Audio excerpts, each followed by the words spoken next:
चल आवर, येऊ पार्टी करून. आलो असतो रे, पण पैसे नाही माझ्याकडे. काय पैसा पैसा करतो यार, कालच झाला ना पगार. अरे गाडीचा हप्ता भरला, घरी पैसे पाठवले, आणि मला तुमच्यासारखा पैसा वेस्ट करायला नाही जमत यार. मेसचं खाऊन खाऊन किती कंटाळा येतो, तुला चांगलंच माहितीये. आणि आपल्याला मिळतं का घरचं जेवण?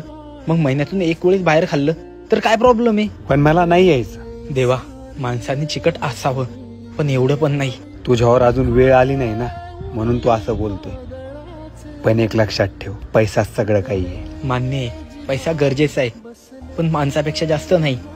आणि माझ्यावर वाईट वेळ येणार नाही, कारण मी मित्रांवर पैसे उडवतो. आणि मित्र तिथं सुद्धा काम येतात जिथं पैसाही येत नाही.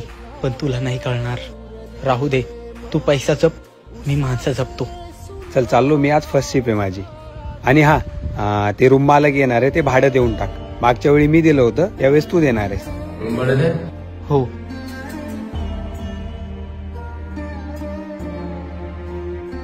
मी आज माझ्या भावाचे 8,000 रुपये खर्च झाले. भाऊ पण म्हणतो आणि पैशाचं पण काढतो. चल आरामात जा. दादा पैसे होते बघा, पण माझ्याकडून खर्च झाले.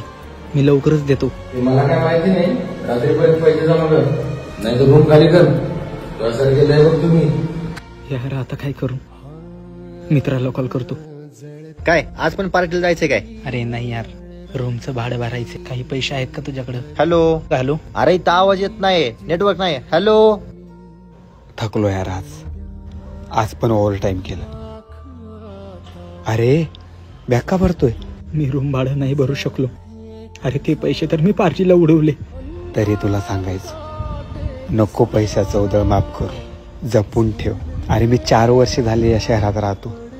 मला असे छोटे मोठे खूप सारे अनुभव आहे. म्हणून तुला सांगतो, जेव्हा आपल्याकडे पैसा असतो ना, सगळे आपले असतात.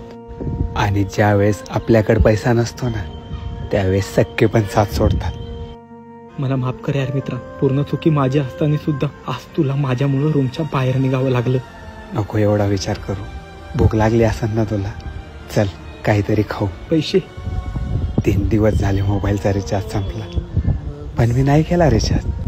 म्हणलं जाऊ दे, करता येईल. ठेवतो तेच पैसे, येतील कुठेतरी कामी. आणि बघ ना, आज तेच पैसे जेवायला कामी येणार आहे. चल. देवा यार, प्रत्येकाने वाईट वेळेस साथ सोडली, पण तू नाही सोडलीस मित्रा. तुझे उपकार मी कधीच विसरणार नाही.